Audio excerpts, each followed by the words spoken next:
The NBA season is officially upon us. Pacers getting rolling. We've heard from executives. Now, let's talk about this upcoming season with Indy Cornrows rider Caitlin Cooper, one of the best in the biz covering this team. We talk about the three biggest questions about the Pacers this coming season, except it really became like 7 or 8 biggest questions. You won't want to miss it on today's Locked On Pacers podcast. You are Locked On Pacers, your daily Indiana Pacers podcast. Part of the Locked On Podcast Network, your team every day.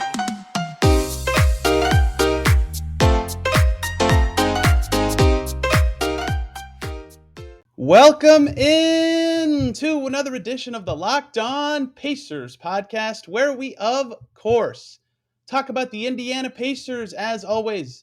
My name's Tony East. I cover the team for Forbes and the Westside Community News, and today we're diving in to three big questions about this upcoming Pacers season. Camp is literally right around the corner. Preseason action in about a week, a little over a week. It's time to dive into some burning questions about this young, blank slated Pacers team. Joining me to do that, brand ambassador for Outshine, Indy Cornrows writer extraordinaire. And I don't know if you've ever been a guest on the show. Caitlin Cooper is here. Caitlin, we have no Outshine ad reads today, unfortunately, but we will talk a lot about the Pacers.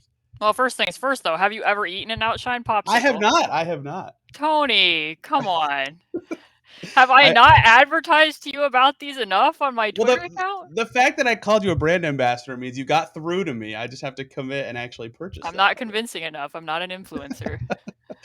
Well, today we're here to influence people about the big burning questions about this Pacers team. And in the past, this stuff has been a little more, I would say, detailed. You know, how can they create efficient shots? Can these two players that they just traded for gel? And I think this year when I was thinking through this exercise, I was a little more broad because, you know, for example, if their starting lineup is Miles Turner, Jalen Smith, Buddy Hield, Tyrese Halliburton, and Ben Matherin, that's Miles Turner and 4 players Miles Turner has never played with. Like, we just have no idea about a lot of this team. So I zoomed out a lot farther with mine. I don't know where you went with yours, and I'm very happy about that. But I would like to go first because I assume you have something similar to this on your list. My first burning question about the 2022-23 Indiana Pacers. What is this team's identity? And I think that that's kind of the crux of what we will learn about this team this year is how do they play? How do they want to play? I remember last year asking Malcolm Brogdon and Karis LeVert that exact question at the same practice in January, and they both gave me non-answers and different answers. And that was very revealing to me in terms of how the Pacers felt like they played, who they felt like they were as a team, and how they wanted to build forward. And now they have moved a bunch of players. They have a bunch of new players. How do they fit together? What is this team's identity? Is it that hard hat lunch pail thing they were going for years ago that Kevin Pritchard always described? Is it something more like the Grizzlies where they focus on number of possessions and disruption, and they don't have the offensive rebounders for that, but something like that? And you know, they played slower after the trade deadline last year, but they say they want to play faster. Can they be more like Minnesota or Charlotte with quicker offense, transition play? And Carlisle loves to be, you know, kind of morphing to the players he has. Is it more dynamic? That's a lot of ideas to say. It's kind of unknown, and I'm very curious what this Pacers team looks like on the court from an identity perspective next year. Yeah, so I did have something pretty similar to this. It was not coming in at number 3. I kind of did power rank mine a little bit, but I did pick the defensive identity. Just because, I mean, if we look back to this time last year, I mean, you were at Media Day. The two things that they said that they wanted to emphasize was togetherness and fixing the defense. And I don't really think fixing the defense ever fully came into being last year. It was a little bit, you know, I think around the time in November when they played the Jazz and got that win over the Jazz, the defense looked serviceable. But it just kept taking on more and more forms. And kind of what you're saying when you asked them about what the team's identity was, like somewhat to the credit of the coaching staff, they were night to night trying to adapt to what opponents they were playing against, which, you know, is a departure from what we saw under like Nate McMillan 2 years ago, where it was very much like, this is who we are, this is what we do. And then when we get in the playoffs, we don't necessarily have, you know, something else that we can get to. So I understand that to an extent, but, and I'm not even expecting that. I mean, everything that you just said, looking out, zooming out, looking at broad strokes, it's not about wins and losses with this team. It's not like I'm expecting at the end of the year that the defensive rating should be a top 15 defense or something. I just want to be able to look at it and understand that was their mission on that end of the floor. That's what they were willing to live with. That's what, you know, or what they're willing to give up. And I didn't feel like I fully ever completely knew that. And I understand why Rick Carlisle got there. Because if we trace the threads of why the defense went in the directions that it went in, you know, they were trying to balance kind of two different schemes between Miles Turner and Domantas Sabonis, playing differently when they were both at the 5 defensively. every big on that roster kind of needs to play a different pick and roll coverage. And then by the time the trade deadline got here, they basically reinvented themselves somewhat as a switch team. Again, for reasons that I understand, because it's easier to teach switching on the fly than it is to teach drop or it is to teach a hedge scheme. I get why they were doing it, but they were the worst defensive team in the NBA after the trade deadline.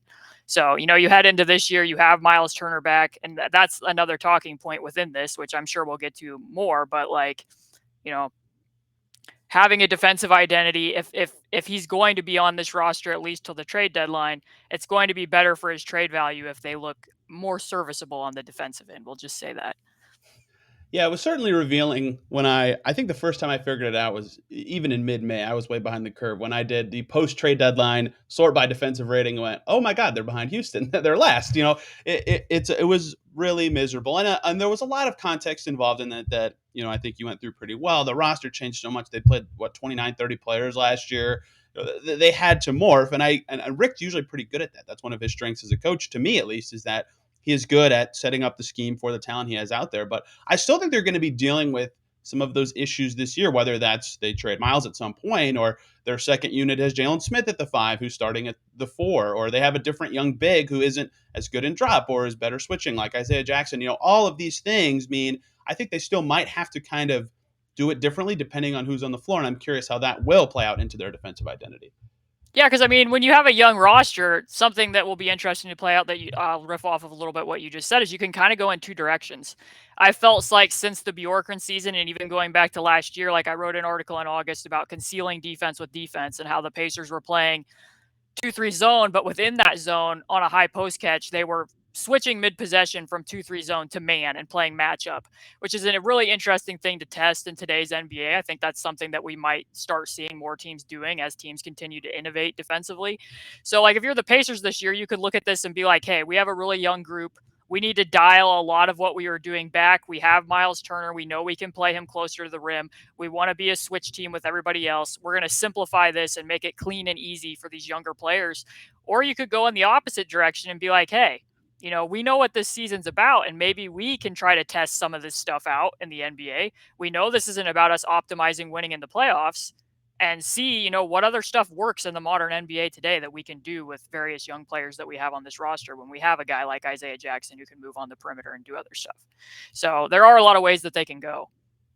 I am similarly curious about their offensive identity, more so because it's just totally going to be different who has the ball a lot compared to last year when Malcolm Brogdon and Karis LeVert and a lot of guys who are running the show are no longer around. And I know they've publicly said a lot, like, we really believe in Tyrese Halliburton and his play in transition. And obviously Tyrese is very talented, all seeing. He should be a guy running the show a lot. But I'll be curious what kind of different style they have on that end of the floor, if any, without Sabonis there. Obviously we saw some of that at the end of last year, but to be running more pick and roll or ball side heavy stuff, or with just different guys, what that looks like and how Matherin fits into what they try to do, especially with Halliburton himself trying to be more assertive with his own shots and trying to find his way on a new team as well. What they look like on that end of the floor, I think we know a little bit better than the defensive side, but I'm still curious how they look different than last year. Yeah, I think spacing should be a strength of this roster.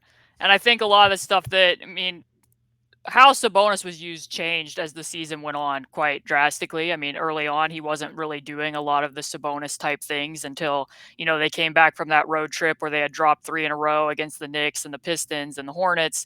They play the Pelicans, and suddenly, he's kind of being used more as a fulcrum and they're playing more random.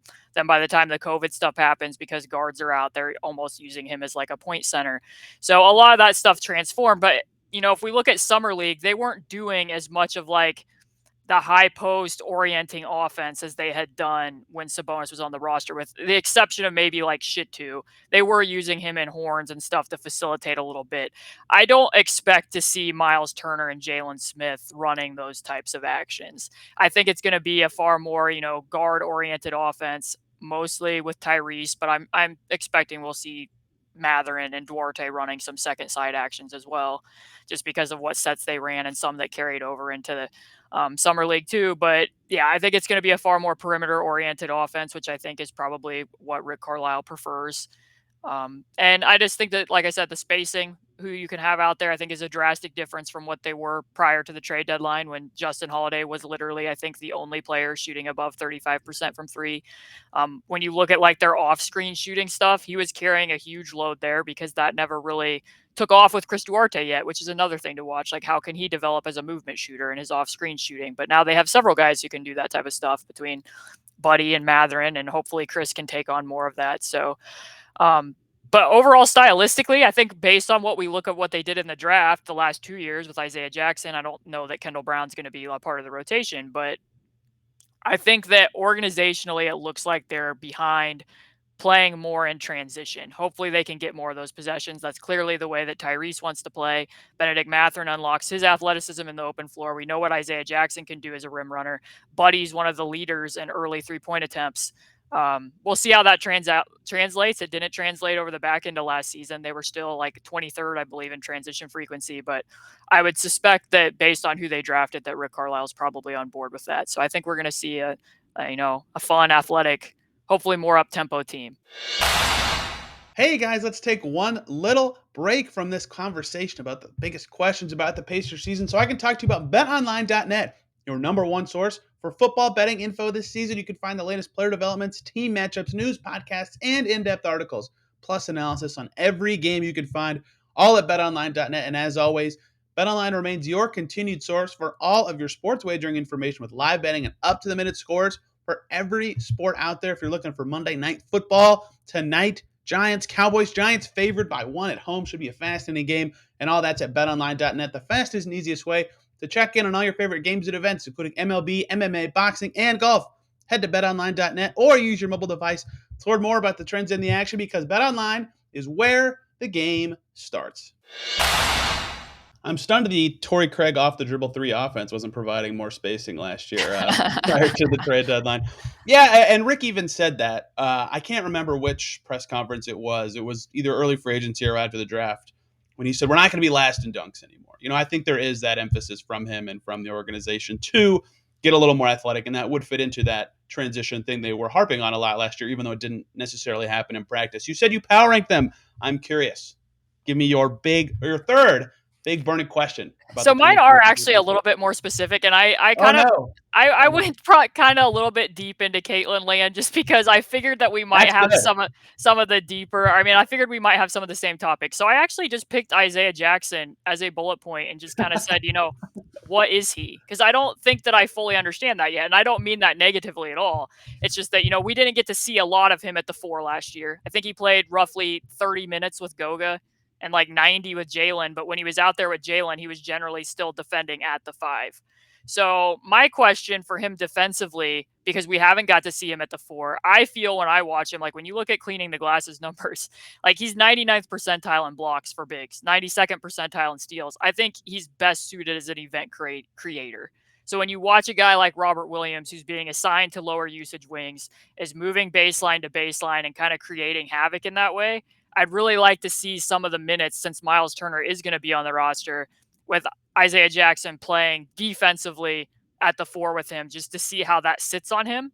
Because when we look at guys like, I have these numbers too, we have Robert Williams with the Celtics. His foul rate dropped precipitously to 1.69 fouls per 100 plays with Al Horford versus over 2 without Al Horford. And it's the same with Jaren Jackson. When he played with Steven Adams, his foul rate was like 2.65 versus 3.56 without Adams. So when you have a center out there, that can kind of shield some of the foul trouble that we've seen from Isaiah Jackson. And plus, like, just when he was out there at solo 5 on his own, the numbers weren't particularly pretty, and that's not completely unexpected from a young center. He still has a lot to learn on that end of the floor. But when we look at Summer League, like the first 2 games, when they played the Hornets and the Kings, they were using Isaiah Jackson more in drop. And I'm guessing that had some to do with, Mark Williams' struggles defending in space. And then by the last game that he played, they used him more as a switch big. But he was still struggling with his positioning and drop coverage a bit as a 5. So I think that he's still going to play backup 5, but I'm just really curious to see what he does at the 4. And then offensively too, like, can he grow his game beyond being, the guy who over 75% of his 2s were assisted. And that's all well and good. Like, him as a lob threat and him as a rim runner is very valuable, especially next to Tyrese Halliburton. But what else can we see from him? Will he do something against a mismatch on a switch? How do they use him in that way? Yeah, what his best offensive set last year was throw the ball near the basket and he will jump and score, right? And so I similarly had a topic about a lot of the younger players. So this is good. We'll cross off one of them now. When I talked about Isaiah Jackson season preview, the big stat for me was the fouls. I like that detail about playing with another big because there was that game, I think it was against the Wizards, where he started and played 7 minutes because he fouled so much he couldn't even stay on the court. Like that's very revealing of the player he is. And I know Kevin Pritchard last year, right after the draft, when I was talking to him about Isaiah, you know, he said we don't view him as solely a five. We think he can play the four a little bit. He did it at Kentucky because he can switch, he can do all these things. And then in training camp, I forget which player it was. I think it was TJ McConnell was asked about the young players. He said, this guy can guard 1 through 5. And I'm always like, okay, whatever. You're talking about a rookie in training camp. I don't care about that. But he actually kind of could. And so his skills are so unique on that end of the floor. And he does struggle with fives because of the fouling. But I am curious, since we already talked about there's potential for switching style defense. They have some like size guys, but even as a taller player, he can do it. What he looks like on that end of the floor, if he does switch more, if he does play more of that role you described, I think a lot of people coined it as a football term with the free safety role, right? Can he do that sort of thing on that end of the floor? And on offense, right? Adding anything, a one dribble move, an elbow jumper, even would make him way more dynamic in how they can use him and where they can even place him on the floor. So a lot of questions just about specific skills to me. What one thing can he add here or there that really make him evolve in a significant way? Because his athleticism and the way he's able to piece it all together is already very impressive. Yeah, because I think the big question too is if they're gonna play him more at the five, like is he a small by five or is he a five who is just small? Because right now he's kind of just a five who is just small. Like his weaknesses, his shooting, what he can do, like what you're saying, changing directions on the perimeter. Some of his decision making in summer league, again, when you looked at the first 2 games, they were using him in some different spots. Like we saw him catching and going with the ball off the rim. He did like a catch and shoot too. He tried to do, a keeper dribble handoff stuff, and not all of it went off without a hitch. Like the one play where he kind of, created for himself a little bit. He did like a pick and pop to the top of the key and then ended up pushing off, but it didn't get called and he scored.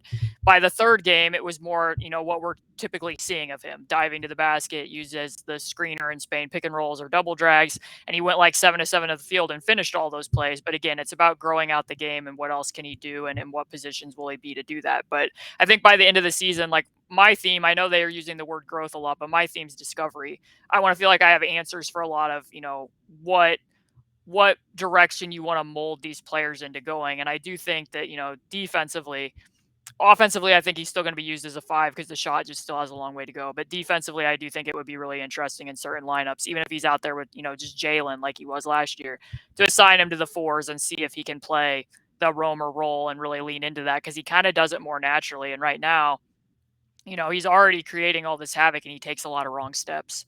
Like you can think back to that game they played against the Sixers and like we can talk about him being a switch big, but he doesn't always flip his hips at the right moment.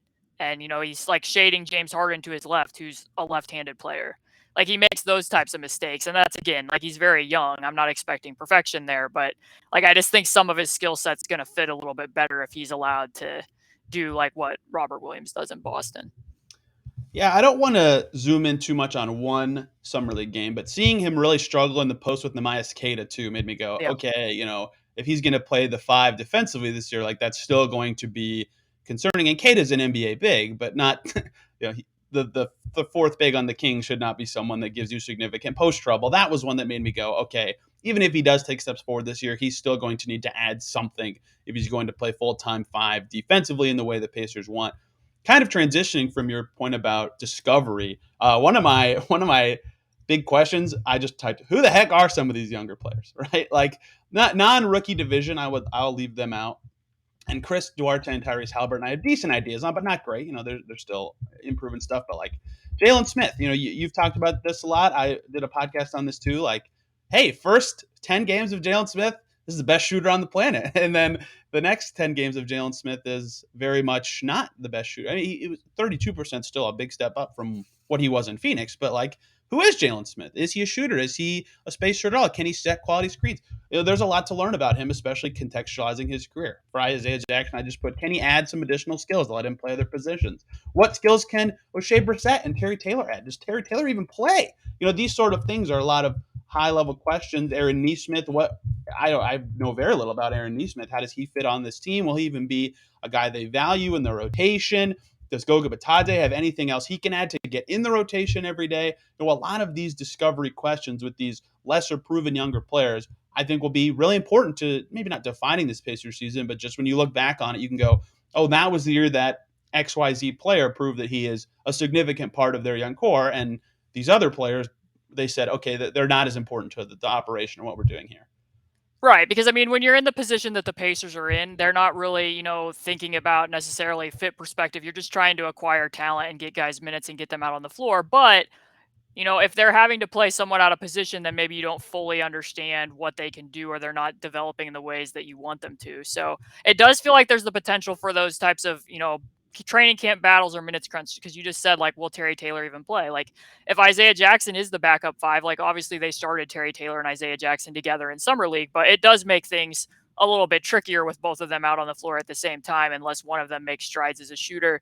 And then what you said about, Jalen, they've christened him the starting power forward. And, in addition to just him being a catch and shoot guy, like, can he do other power forward things? Because to this point, I think he kind of tracks more as a guy who, you know, is a center who can play the four rather than somebody who's a four who can play the five. And that's not everything. Like, I think it's worth it to find out. He's done enough interesting things here and there. Like, almost every game, there was something like, oh, he made 2 trailer threes in Orlando. I didn't know he could do that. Or he moved into the corner on a strong side cut. I didn't know he could do that. Or, he's still very young and has room to grow, but can he do more off the dribble? Can he defend more on the perimeter? Because I know, like, by comparison to Goga, when they went to more of the switch scheme, like, Jalen did look better in executing the actual machinations of the initial switch. But then there were games that you could point to where, and these are very high level good players, but, Darius Garland is ethering them on switches at the end of that Cavs game. Anthony Edwards is like, he couldn't play close enough to the ball to take away the step back. So can he do that and be the mobile four that they need out on the perimeter to be doing that? Or does he track more as a five? Like, I think that you brought up good questions for all of those guys, in addition to O'Shea. Like, I mean, I think the main hurdle for O'Shea right now is his finishing. If he's going to be playing at the 4 spot, which I think is where he tracks better based on some of what we saw at the back end of last year, like, and you're taking a big off the dribble, his numbers on drives, on finishes were not good. He did not finish as well on cuts, even though he is a very instinctive cutter. Sometimes he just doesn't get a lot of elevation off one foot. He takes off too far from the basket. Like, if he can make strides there, then he looks, I already really like him as a rotation player, but that adds to his value. He could just do highlight dunks every time he gets near the rim. That seems to work Sure. pretty well for him. Yeah, they all kind of have something. And O'Shea is actually an interesting example to me because, last year, I don't know if you perfectly agree with this, but his handle was better to me. Like, he could make one dribble moves more often. He especially showed that in Summer League. It didn't fully translate to the season, but that helped him get 2 more places, but he couldn't finish the place. So it's like, this adds one skill that's good, but now we're looking for more. If you're the Pacers, those sort of skill additions, I think, will answer a lot of questions about these players, which matters a lot for a team that has, a dozen now, over that, guys younger than 25. I was tracking this for a while, and then they signed 5 players on the same day, and I forgot to mentally reset the actual number, but a ton of young guys. Nesmith is one that's really interesting to me. Maybe it's just like, new shiny object, but the potential for, he's only partially either of these things. So this is the wrong phrase, but 3-and-D wing, right? He was over 50% from deep at Vandy on pretty high volume. And then in the first year of the NBA, it looked pretty good. And then the second year, completely cratered. And I'm reminded of TJ Leaf, who shot well in college and had a nice rookie year shooting, and then just forgot what 3-pointers were. What if Nesmith can either be a shooter or a good defender at his position, whatever that is? He's only 6'5", but that is still valuable on either end of the floor. So putting that together, I don't know anything about him or how he fits in their ecosystem right now. I've only talked to him one time, but those sort of he's a big discovery piece to me. Maybe it's just because he's new, but also because of the potential of filling a needed role for basically every single team. Yeah, I mean, and I think that the Pacers have been fairly successful with those kind of, I don't want to say a redemption project, but like what happened with Jalen Smith over the back end of last season, like a guy who's not getting a lot of opportunity in Phoenix because of what the expectations in Phoenix are. And then he comes here and gets minutes and feels valued and, can pop and show some different things. I think that's what you're hoping for from Aaron Nesmith. He had a very rough summer league, did not shoot the ball well. Yes. Pretty much anything off of a couple dribbles was very rough. The foul rate would have fouled out of 2 of the games that he played in if it was a traditional basketball game. So I don't put all of that on him. I'm not entirely sure that I saw the upside in playing him in that, to be honest, as a third-year player when he didn't get to be in the mini camp with the Pacers.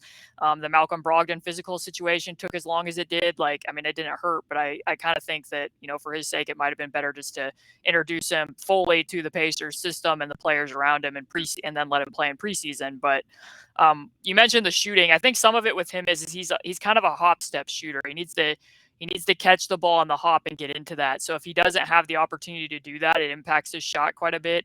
And also just like his ability to get into a floater, a lot of times he needs to use a stride step stop.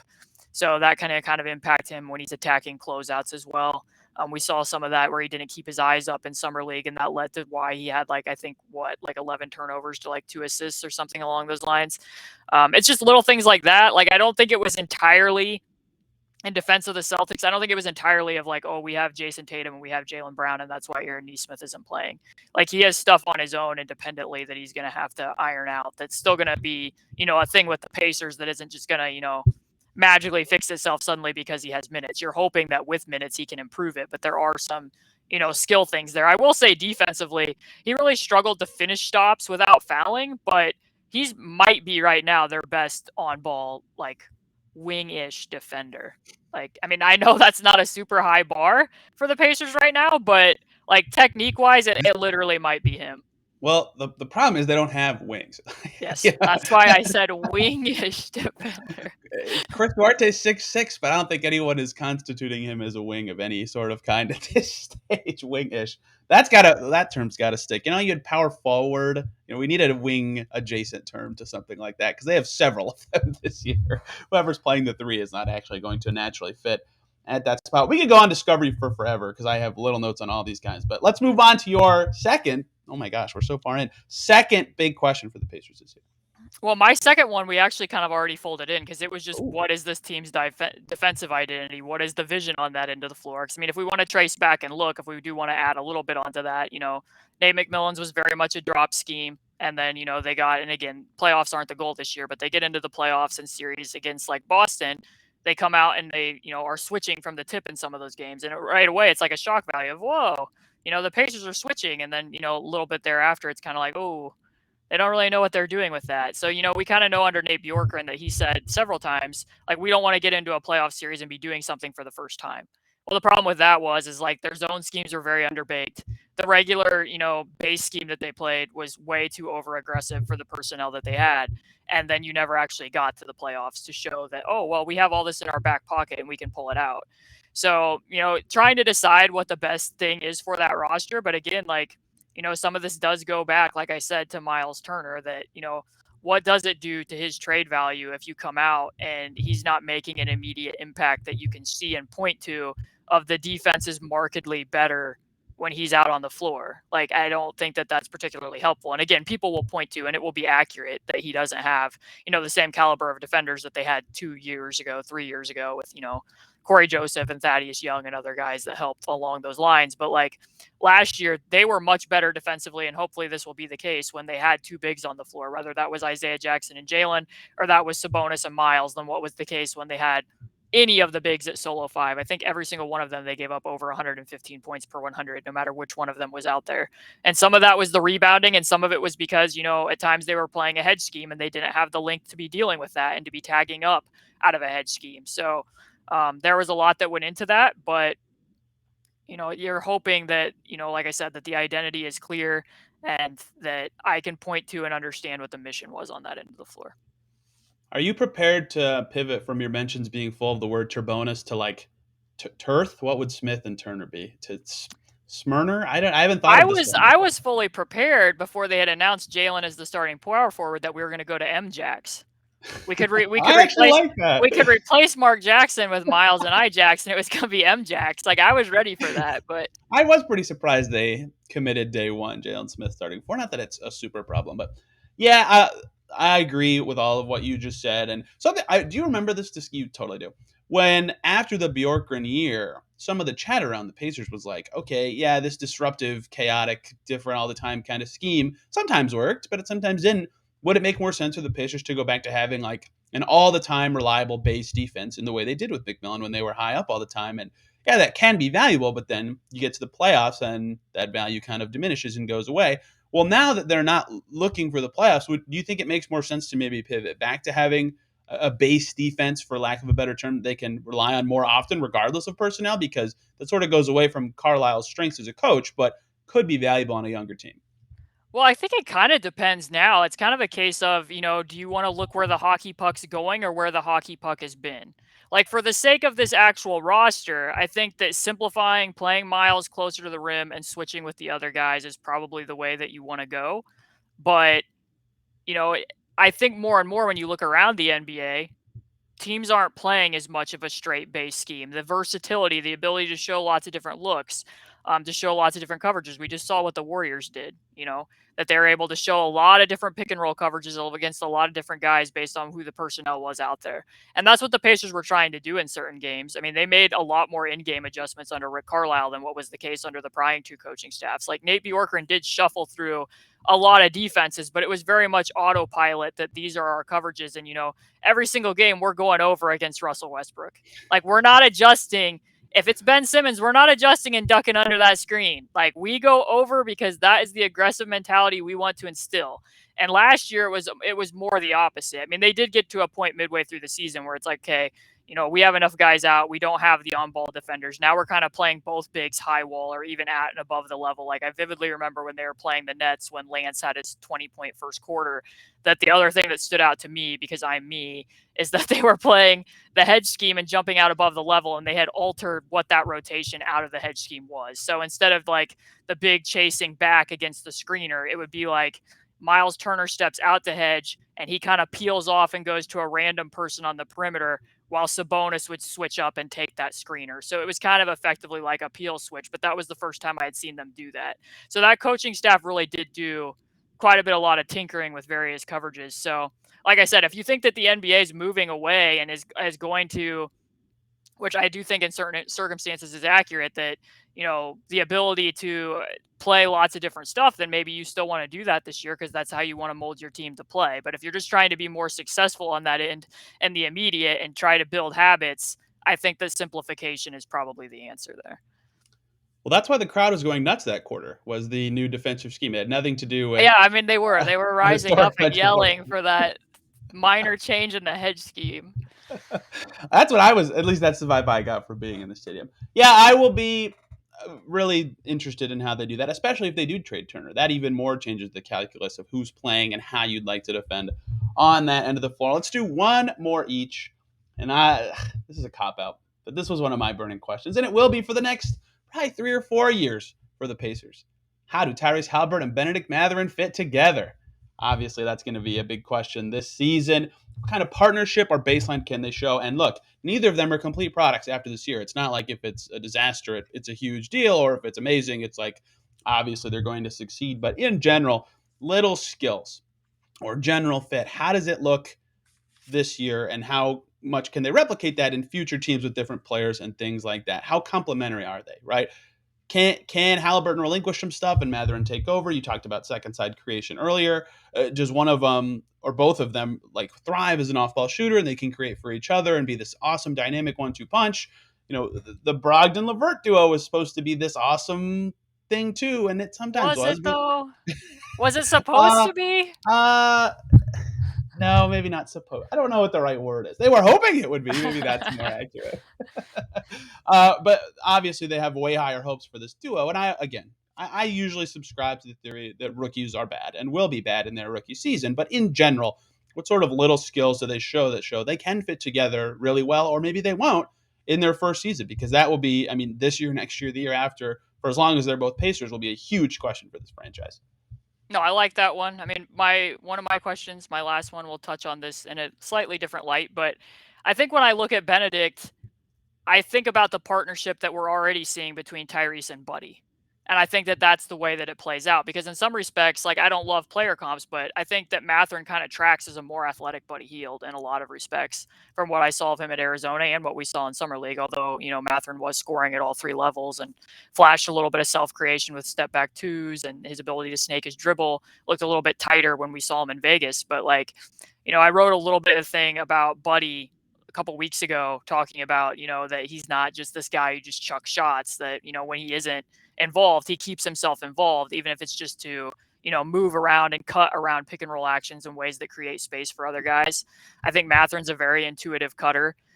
The way that you can use both of them as movement shooters, I think, is very similar. I think that we'll see Matherin plugged into a lot of those different sets, but I think the number one thing is using him as a ghost screener. I mean, if we're pointing to things that really help Tyrese and helps create space with the way that he can struggle and kind of hip and shoulder wars at times against length, the way that Buddy runs from wing to wing and creates some hesitation and indecision there, opens stuff up for him. So I think that'll be helpful for Matherin. And then also, if he does shoot the ball well, if he comes out and as we're hoping and expecting that he will, that creates wider gaps for Tyrese as well and what he can create and do on his own. So I think the partnership there is going to work very well. I'm not expecting a lot of hitches there. I mean, we're expecting hitches for somebody who's a rookie in general, like that can be expected, but also just the transition things that we've already talked about before. You can see almost every game that Tyrese is, clapping. He wants guys to inbound the ball quickly. He's either looking for hit aheads or he immediately wants to catch the inbound hat pass and head downhill. Matherin likes to run out ahead of the action, whether that's, Chris Duarte throwing him a Kobe assist dunk and Summer League, or it's him running and sprinting to the line. So I think both of them are going to work really well off of each other. I think that was the number one thing when we were doing draft coverage over at Indy Cornrows, that I just felt like Matherin's biggest selling point was the fit. So I look forward to seeing more of that as well. Do you have any concerns that they're going to wear 0 and 00 on their jerseys? It is a little redundant. I think that we're all going to get confused. I mean, because, obviously, they're so similar in appearance. How will we ever tell the difference? If they click, I'm already prepared to call them the OO lineup because it's just a bunch of O's and zeros. I don't know if that's clever or really dumb. But yeah, the other question I would have for them fit-wise is, can either of them guard anybody? I mean, Halliburton really struggled defensively last year. I think that's kind of under-discussed part of his Pacers tenure, and he had a lot of struggles defensively. And I generally think that guys who read the game really well will end up being good defenders at some point. Like, that translates to both sides of the ball, and I think Halliburton has that ability, but he did struggle on the ball quite a bit, as many Pacers did, and I would like to see more from him on that end. And so Matherin, as a rookie, will not be prepared for the speed and strength of the NBA game, as rookies aren't. But one of them is going to have to at least be somewhat good on defense at some point if this team wants to compete with that backcourt. And I'm not sure what that looks like just yet. So seeing how they compare defensively is also a big question for them. Yeah, I mean, Matherin, especially at Arizona, his screen navigation had some issues at times where, things that were not supposed to be unders are turning into unders, or, he would just, hug the screener and then it becomes a switch in situations where I don't think Arizona was intending to switch. I did think he had some nice possessions, especially in the game against Sacramento and isolation situations where I thought he looked better than I probably expected him to. But what you just said is a very good point because he's a very intuitive cutter and finds gaps and cracks that way. But then defensively, especially if he's the low man or he's playing off ball, he's either, not making the tag that he's supposed to make and leaving the roller open, or, he's coming over way too early and then, the corner shooter's being left open. So he did have some processing issues there that also showed up a lot in scramble situations. And that's kind of the opposite of Tyrese, right? I think that, you feel pretty decent about what Tyrese's off-ball instincts are. His ability, his closeouts, his length on closeouts is pretty good. He's the type of guy that can, use a fly-by closeout and still get back in and close out again. His anticipation's pretty good, but what you're mentioning is his on-ball defenses is, way more the problem, even when they were playing at the top of the 2-3. And then again, you could see some processing issues, like when they did switch from the zone to the man and his ability to find his guy when he had to go match up, there would sometimes be a slight delay. So, I think you're probably hoping that having Miles Turner as a safety net does something there, in addition to just him being and calling out and being vocal. Because that was something without sitting next to the court, you never fully know that and knowing exactly what the terminology is that they're using. But there was a lot of times with Goga, just to call it a specific play, towards the fourth quarter of the last game they played against Cleveland at home, he and Brogdon were defending a pick and roll and they just end up leaving the shooter wide open because he stays with the screener. Brogdon thinks that they're switching. There was no communication there. Like, you can tell looking at it when Brogdon's looking back that, it's the screener's responsibility to call out what the defensive coverage is going to be and where the screen is at. And you could tell that that wasn't necessarily happening. I think Miles is going to be a lot more vocal, so that will help Tyrese in some situations. But yeah, it's something that he's definitely going to have to work on. He's going to have to get physically stronger. It's going to have to be a mindset from him as well, in addition there. So, and two, like, if they were to move Buddy at some point, like, you bring up just the two of them, but if Duarte's out there too, like, that's just not a lot of size. And who are you putting at the point of attack? Like, I think sometimes last year that was Duarte. You would see, like, when they played Phoenix, he'd be the guy picking up 94 feet and, pressuring the ball somewhat, but he's not, his ideal role is kind of off ball too. So they have a lot of guys who are kind of more suited to off ball defense. So we'll have to see how those roles and responsibilities shake out. For sure, and I think I just limited it to those two guys because in general Right. they are the highest ceiling, to put Yeah. stupid words on projects. But like Duarte's inclusion in that trio matters a ton to me and this team as well, right? Like, I get the merits of starting Buddy Hield and why they might do that, but I also understand you want to get as many minutes of Duarte, Mather, and Halliburton as possible this season, to me, because that's kind of your future, and evaluating how they fit together is super important. Well, yeah, because and I understand too that a lot of times, rumors that might leak out, the Pacers were one of few teams with cap space. So when stuff was getting mentioned about Jalen Brunson and Colin Sexton, I don't know how real any of that was. But if it was remotely real, that kind of gives you the impression that they weren't necessarily viewing Duarte necessarily as a starter. So, like, for me, if you're not viewing him that way, then, he is age 25. I don't want to put the cart before the horse, but, you have to make some decisions there. So I understand why you're going to be starting Buddy at the beginning of the season. I think that that's organizational goals as well as just, what his fit with Tyrese has been. But I do think you want to get to a place where Chris Duarte is a starter. Otherwise, it kind of becomes a question of, what are we doing here? Right. And I buy Duarte as a long-term shooter, but Buddy's spacing right now and creating 4-on-4 opportunities for the young guys is still really valuable. Like, I think that will Yeah. help the development of some of the younger players. So, ton of merit to both, to me. But I think at some point they have to say, okay, these are our three recent stud draft picks, whatever you want to call it. They didn't pick Halliburton, but how do we get all them together? What do they need around them, if anything, at that stage?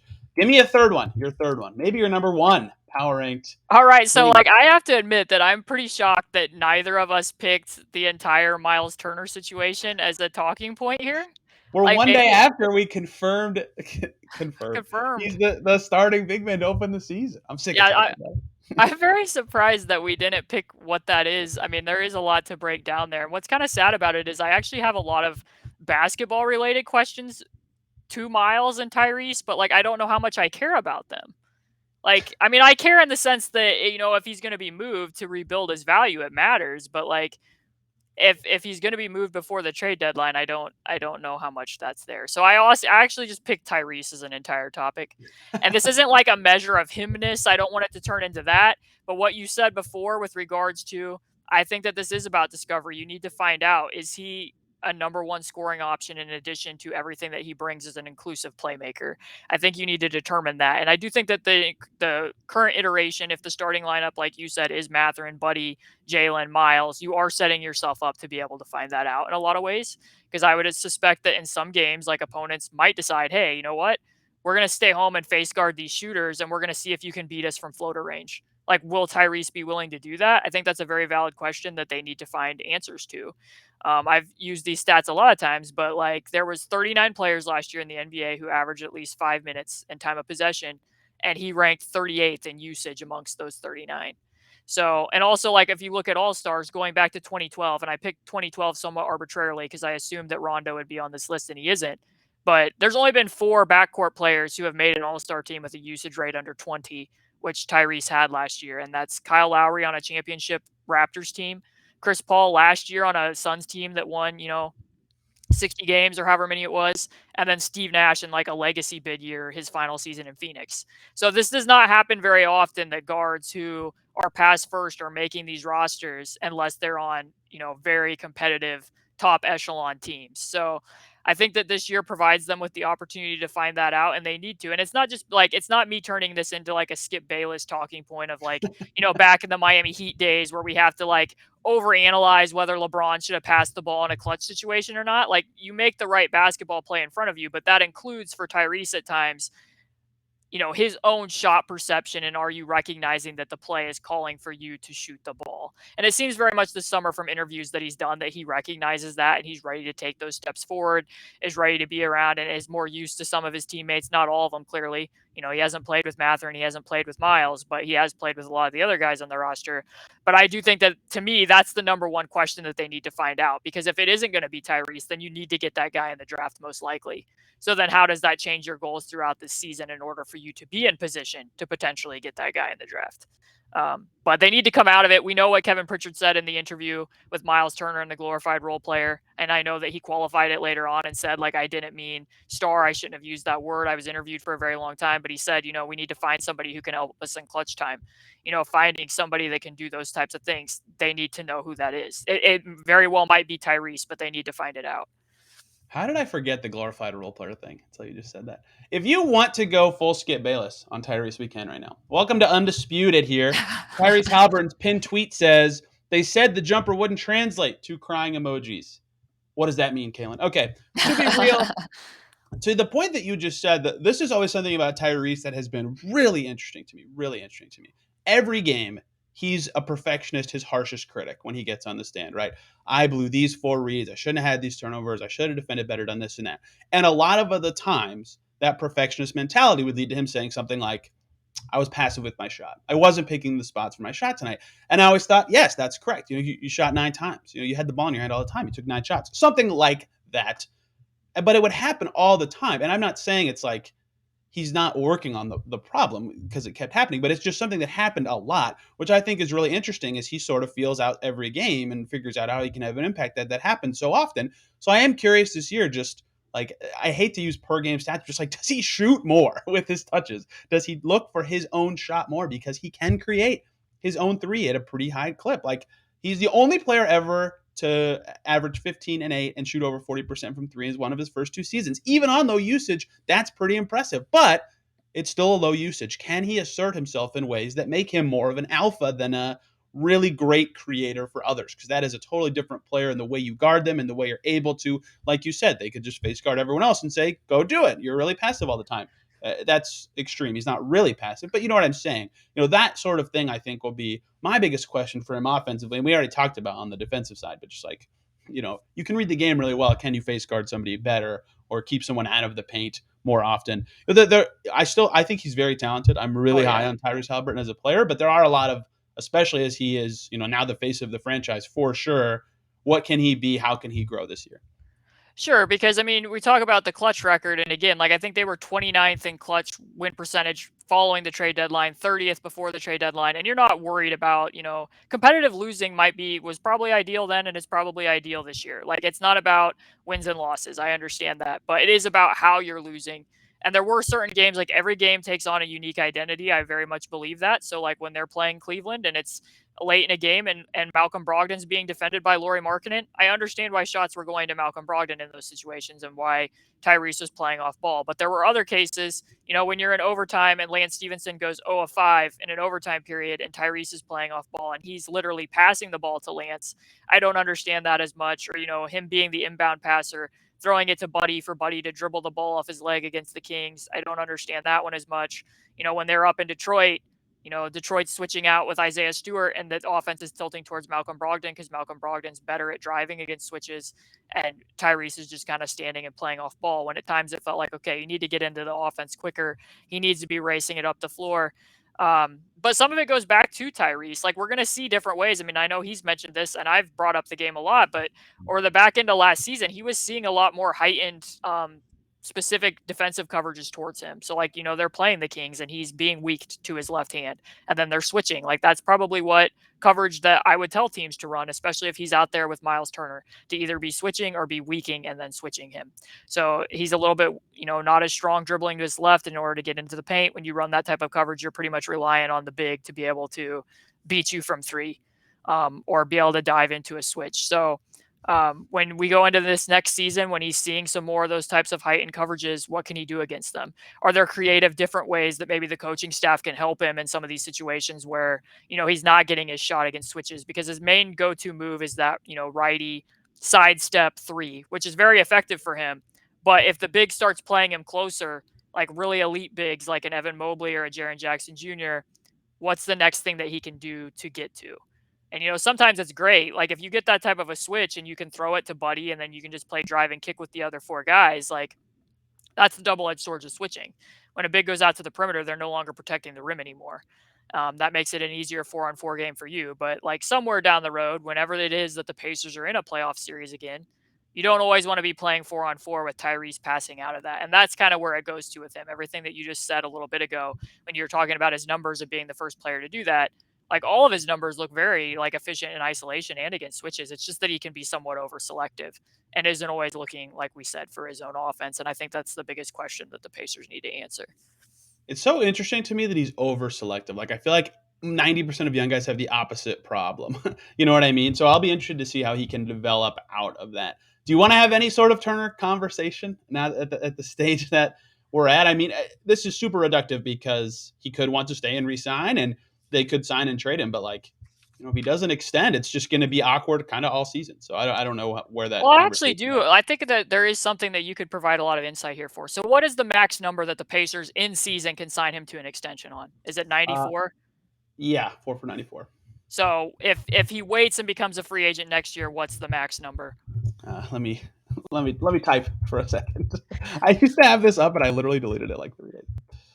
But yeah, so it would start. So the first year of it would be 21.6 million next year, and then it would total about riveting stuff. People watching me in Excel do type some numbers. Well, I'll So just talk while you're looking. 4 years, 96.7 million, starting at 21.6 next season. Right. So, like, and I'm not going to speak for Miles. I don't know what his motivations are. We do know that at the end of last season, when I think he was asked about Jalen Smith, he did mention that, like, he had advised Jalen, Get your money. get your money. And I'm not criticizing him for that. I think that people should play for whatever reason they want to. And I, like, again, not criticizing Miles if that's what opinion he takes for himself. But we do know that I think Greg Doyle had in the Indy Star when he was writing about the possibility of the Russell Westbrook trade that Miles is interested in a max contract. So if that's the case, like it kind of feels to me like a better question for Chad Buchanan yesterday isn't, is Miles going to be on the roster on opening night? Is Miles going to be on the roster after the trade deadline? Because I just think it's going to be Agreed. very tricky for you to play that out and risk losing him potentially for nothing. So that's why I said that's why it makes it tricky. Like I can bring up a lot of basketball questions like I just did. Like if he's starting with Jalen Smith, will opposing teams guard Jalen with the 5 or will they guard Miles with the 5? And like what does that do? How does he handle things against switches this year? What happens when he's the starting 5 and opponents start really, defending him in different ways that we haven't really seen? Because there's kind of 3 levels in the NBA where you like think of Victor's first season, you break out and you're averaging over close to 20 points per game or whatever it was that Victor was averaging. Then the next season you go and you see, heightened defensive coverages and maybe you're being doubled and you can make passes out of those double teams. And then obviously the very, very elite superstars can still score even when they're being doubled. Like we've never really seen Miles even at that first level. So I don't know what to expect next when teams are really scheming their defense around what, he might be able to do offensively. We did see him at the 5 in that game against the Houston Rockets, but if you look back at how they were defending him in that game, I'm not sure if he saw a tag on the roll that entire game when they were blitzing Karras. So there's a lot of basketball questions I'm very interested in. I just don't know how much many of them matter. And I would be very curious because I've never seen any reporting. I don't know if you have. Do you know over all these years that he's been on the trade block, what an offer has ever been for him? We only know the concrete Hayward stuff, so I don't know any Yeah. super specifics. I mean, the Lakers have been like a pick and a young player kind of stuff for forever, and the Hornets have said a million under lowball offers. I don't know specifics well enough to Yeah. know, and that's why you can't be critical of the Pacers for doing or not doing anything. If you don't know the offers, you're not allowed to say they're stupid for doing anything because they could just not have good offers. But yeah, that is the fascinating part is how have they valued him forever, and will that carry into the season, especially now when his value will be very dynamic coming off of injuries and on an expiring contract. And I think every team in the league sort of knows that the Pacers might have to hit a deadline at some point, and those deadlines do spur actions. And the reason they're in a different position than other teams with that extension number I said is they can do a renegotiation and extension. Super rare. Last guy who did it was Robert Covington like 5 years ago. And they could give him an insanely high salary this year that descends by 40% in the following season. And that could give him a ton of extra money, but make his cap hits more manageable or around what his value is perceived to be. But those are really rare in general. And if he wants to be a free agent, again, it doesn't matter. His motivations are the driving force of what will force the Pacers to make decisions. So yes, a lot of basketball questions, obviously, especially if he's like the screener all the time. If he's the guy they rely on the most to be not a fulcrum in the way Sabonis was, but opening up space on the floor. How does he deal with those sort of coverages? Can he roll a little more than he has in the past? Things like that. Rick Carlisle, remember when he started, was like, yeah, he's a lob threat. I think he could be a lob threat. We never saw that last year. So how does he evolve in that way is obviously a key question for his season, his development, and his value. But in terms of what his motivations are and how he feels financially, it's going to be a question the entire season until it's resolved. Yeah, because one question that I think is really interesting to ask is because we don't know what the offers have necessarily been over all these years. Like, what would it take to boost his trade value? Because if the Pacers come out and they get off to a slow start and we're not really seeing a lot of defensive improvement, I don't think that that's necessarily helped his trade value. And then at the opposite end of the spectrum, I think what you're hoping for is what happened with Victor Oladipo a few years ago. That Victor came out, shot the ball better than he did the rest of that year, was doing some more off ball, and they were able to get something done fairly quickly there. Because on the, like I said, at the opposite end of the spectrum, if he comes out and all the stars have finally aligned for him, all the caveats that people always point out of well, he was playing in Nate McMillan's offense, or well, Sabonis is starting out there at the 5, or well, he's not playing with an elite point guard. And all that's fixed and it all clicks for him. And that helps, leads the Pacers to winning, but not, the type of winning that's necessarily going to move them forward. Is that really what goal you want either? I'm not Right. sure. And then that opens up more options for him, quite frankly. If he's playing really well and showing himself to be, the actualized stretch big in the modern game, that's this rim protector that he gets billed as a lot, he's going to have a lot more options in free agency, I would think, personally. But that's what makes this situation kind of tricky, because for me, if I'm the Pacers, it's not that I'm writing this season off, but I think that the goal, more so than being a team that's plucky and gets into a play-in tournament, is competitive losing, and adding to the core and really maximizing what guys you're putting around Tyrese Halliburton. But that's just my opinion. That might change once I've seen some of the early season games, but that's the way that I see it currently. Yeah, the Victor thing's a good comparison, and a big part of that. I actually talked about this on a podcast I recorded yesterday. So perfect timing is something changed in Houston that ignited that perfect timing for the Pacers as well, where James Harden was like, "No, I'm done." And so what if the Lakers start 5-9, or I don't know, that's not that bad, but you know what I'm saying. If they start off poorly, or what if Miles Plumlee gets hurt? Just considering teams that have been interested in the past, something like that. Mitchell Robinson gets hurt, something to that effect. That could change things. But there's also the non-Pacers colored glasses side of what if Miles gets hurt? That obviously also Exactly. changes things as well. So I think there are a lot of events that could change his value or change teams that need him, but it also will depend on how he is playing, because like you said, I understand why a lot of the caveats about his career have been made. Even I have said some of them myself, but this is sort of the year where it's okay, you wanted a promotion last year. You wanted this bigger role that you asked for it very publicly. You kind of have it now. Show it. What you got? So we'll see. Yeah, I mean, and it's what you said too, that you can't completely, blame the Pacers here for what the trade market has been. Obviously, Right. they couldn't control that his foot got hurt, and also, a lot of the teams that were said to have interest addressed those needs in other ways. We had heard Minnesota, while they traded for Rudy Gobert. We had heard Dallas, while they traded for Christian Wood and signed JaVale McGee. The Hornets drafted Mark Williams. A lot of the teams that were listed no longer really necessarily had a pressing need at center. So there's that aspect of it. And then, yeah, I mean, I think some of it's a two-way street with what we've seen with Miles to this point, and I would have probably liked to see a little bit more accountability. I think we can all look up on NBA.com and see that his touches were way lower than Sabonis's, and how he was being used. But at the same time, I can look at Rick Carlisle's offense and know within the flow game that Rick Carlisle calls a lot of plays, but he also uses very simple actions in ways that allow guys to find advantages within them. And there were ways that Miles could have found his own usage within that. That's just kind of an area that he struggles with. So if he is within the actions more often, and like I said, the question will be like if he can perform the way that he did in that game against the Rockets when he was at solo 5, how will he adjust when teams adjust to that? Because he's not going to be guarded that way over a longer stretch.